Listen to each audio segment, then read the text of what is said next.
Hello mga kulets! So ayan, kumakain na yung ating mga manokski. Isang mainit na hapon. Napakainit naman talaga, parang summer. Grabe. Lalo na kahapon. Pero kahapon, nandun kami sa Commonwealth kaya hindi ako naka-vlog. Kasi bawal mag-vlog doon sa opisina nila busy. Sa Commonwealth, sa managsimula. Oh, doon sa Commonwealth, umulan. Lakas na ulan, biglang baksak. Ngayon, dito naman sa amin daw kahapon eh. Sobrang init. Ayan. Depende kasi nga din, diba, sa lugar. Meron tayong saging dito. Parang gusto ko siyang gawing banana Q. Meron ako dong brown sugar. Diba? Magkano na ba ang banana Q ngayon?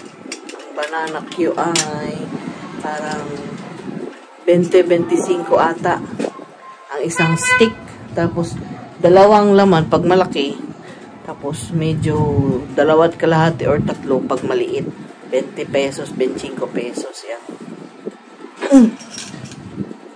Ano lang naman yan, brown sugar, tapos lubog sa mantika, at mainit talaga yung mantika nyo bago nyo ilagay yung sugar para kumapit siya sa saging. So, para makatipid kayo, yung iba kasi sa kalan eh.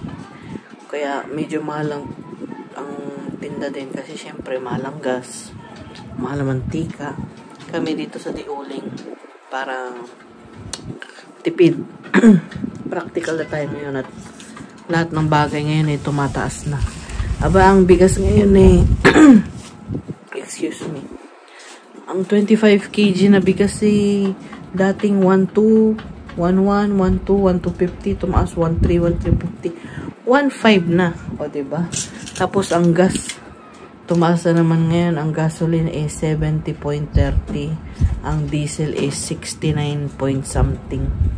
Diba? Wala pang Pasko yan. So, expect nyo na yan. Pag Pasko, eh, lalo pang tataas yan. So, hello naman, Pilipinas. Alam mo yon, paano na tayo aasenso niyan? Kung lahat ng bilihin eh mahal.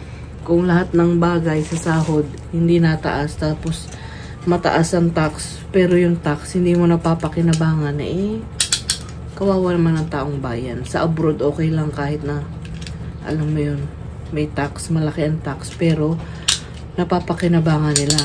Sure yan, diba? Kasi napupunta sa health insurance nila. Edukasyon ng mga bata, libre. Oh, diba? Nare-reimburse dito. Hindi mo ramdam sa napupunta yung binabayad mong tax. Totoo yan. Kasi, sasabihin nila, pinapagawa na ganito, ginaganyan. Eh, baha. Baha naman lagi. Kaysa ka magpunta, baha. Oh, saan nyo nilalagay yung tax ng tao, Ber? Diyan, hindi biro-biro yung tax, ha.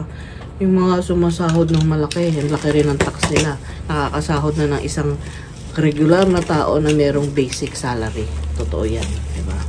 So, buti pa sa abroad, parang saan ba?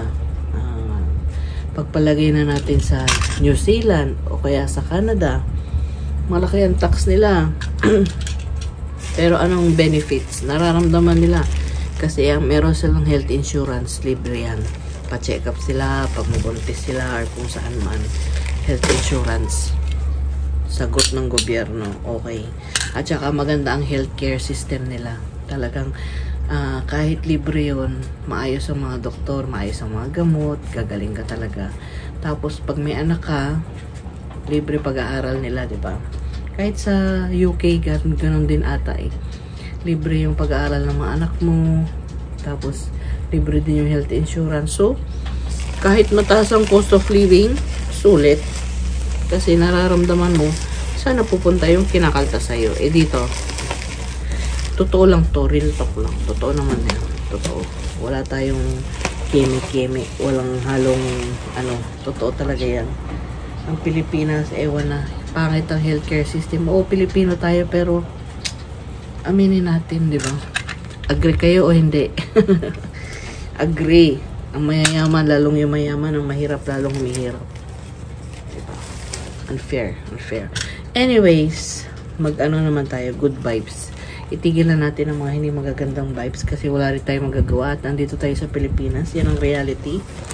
So, bumalik kami ng tissue sa Shopee. Yan.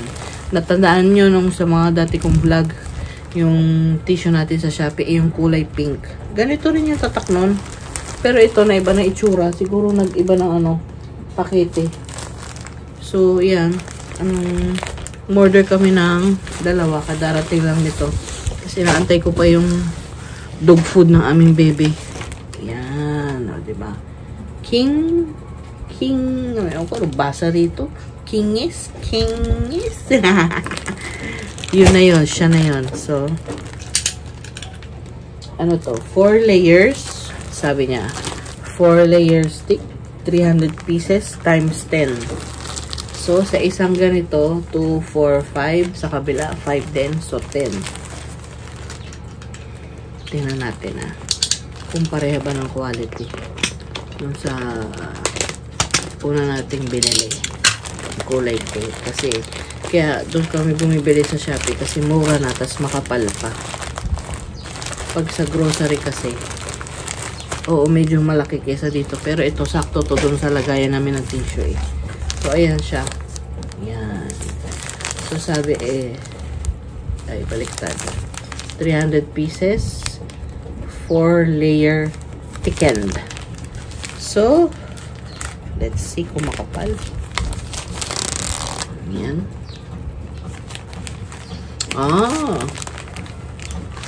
Maganda din. Pero medyo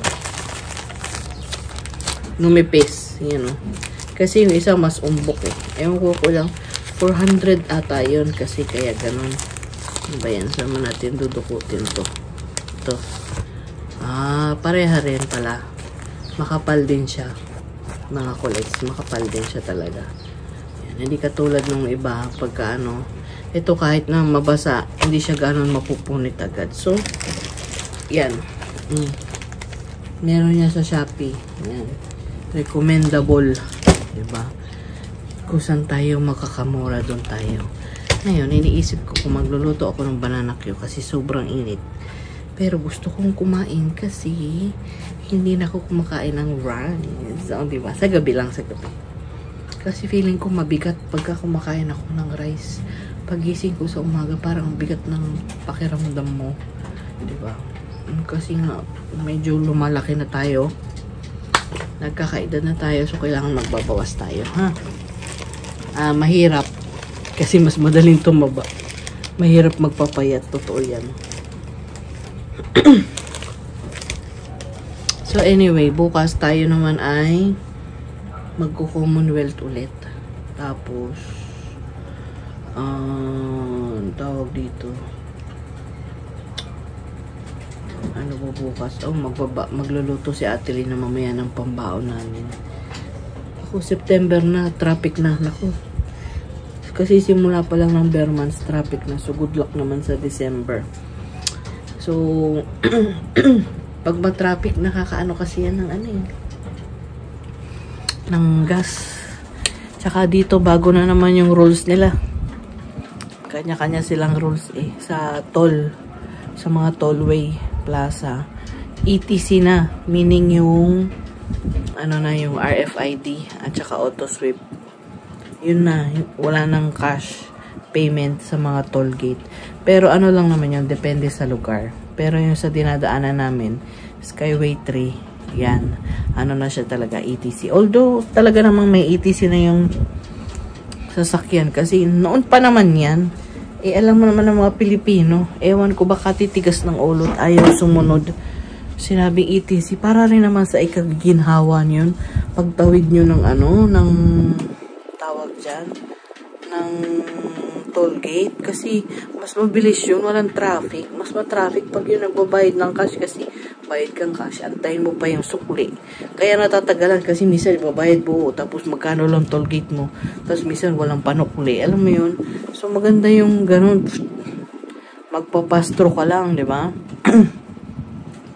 ETC, abay. Noon pa yun in-implement. Walang sumunod kasi hindi naman daw lahat ganito, ganyan. Maraming dahilan.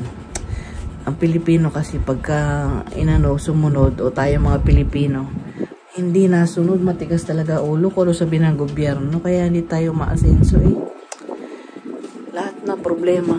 Anyway, balik na naman tayo sa ating negative vibes. Good vibes nga lang tayo dapat eh. So, linisin natin itong saging, balatan natin. Kasi magbabanana Q ako. Gusto ko yung banana Q. So, dapat yan lubog sa mantika eh. Dini. Ito siguro pwede na. Yan. Ilubog natin dyan sa mantika. Yung saging. So, balikan ko kayo mga kulits. Ipapasok ko muna itong mga tissue ha. Para sa ating refill doon sa loob. So, ito na mga kulits. Nabalatan na natin yung ating saging na saba. Yan. At ito na yung ating gagamitin na brown sugar. Yan. Tapos, nagpapainit na ako doon ng mantika. Para pagka kumulo na yung mantika, tsaka natin lalagay yung saging. Then later on, yung asukal. O, diba? Baya, tingnan nga natin yung mic natin. Effective pa. Diba masyadong mainit? Yun ang aming alaga, oh. Ayan ako. Mahal na mahal namin ang alaga namin. Uy, talagang aming baby yan. Naantay ko yung ano niya, yung dog food. In-order namin sa Shopee yung dog food niya. Kasi yung dog food niya, ang tatak yung Brit. Sa Shopee lang talaga yung nabibili. Wala kaming nakikita dito sa mga pet shop. May nakapagtanong na kami pero wala sila nun eh. Kasi siguro bihira yung nabili. Ano siya eh. Ang paborito niya is yung veal with Malay. At saka yung beef with pumpkin. O, diba? Kasi ano siya, organic tsaka walang chicken na sahog. So, bago kami nabili ng dog food niya, tinitingnan namin talaga yung ingredients. Doon sa shop, pag pinicturean nila yung likod, nandun yung mga ingredients, diba? Tapos, titingnan din namin sa Google para makasure kami na wala talaga siyang chicken meat. Kasi majority ng dog food in can at saka ng mga treats, may chicken talaga yan. Pag nakalagay lang ng meat, mag-doubt ka na kasi may chicken yan malamang.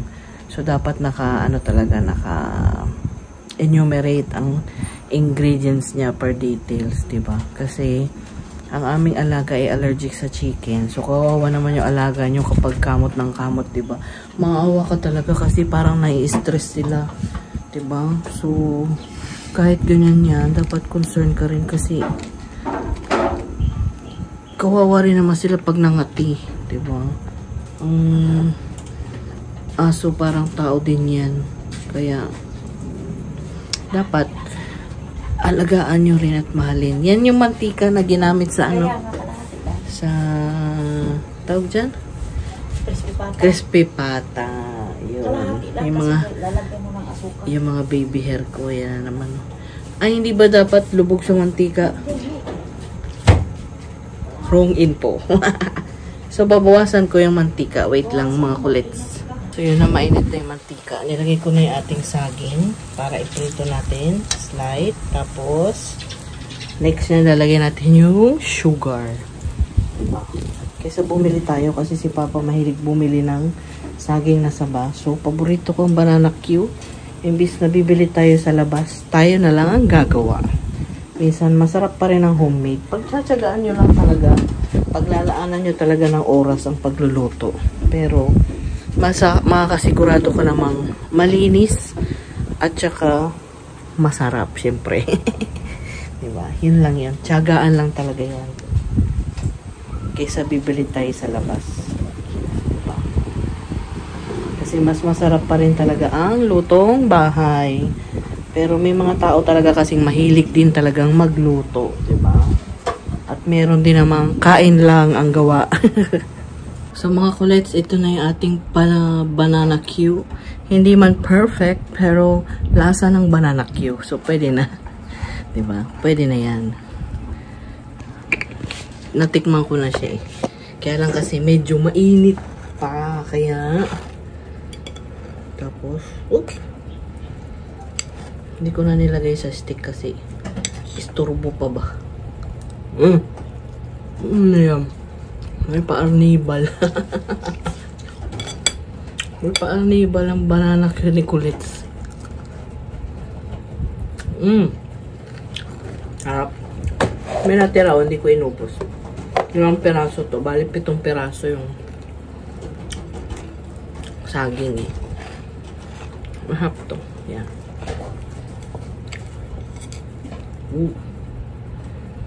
Ayan o. Ayan. Kutong, parang ano lang, mozzarella cheese. Kasi mainit.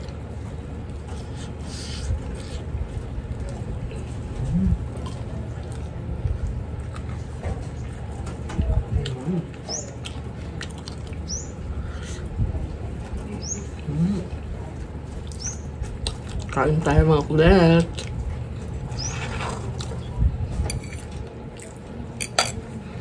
Mukbang. Banana ko yung mukbang. Diba?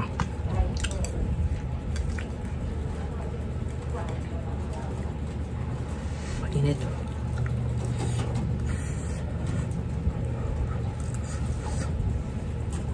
Pasukan na kasi kaya mag-traffic din. Dito believe ako sa Rosario. Di na igang EDSA sa traffic eh.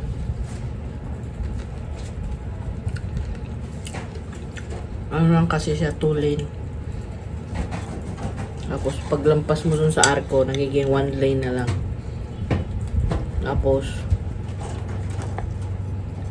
traffic na kasi ang daming restaurant sa main road. So hihinto pa yung mga tao doon. Nandyan na restaurant, 7-Eleven, Pure Mart, Alpha Mart, mini stop, lahat na.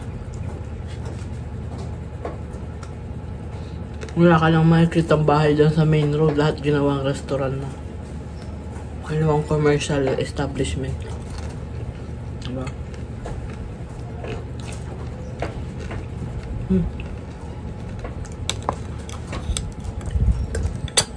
Ano?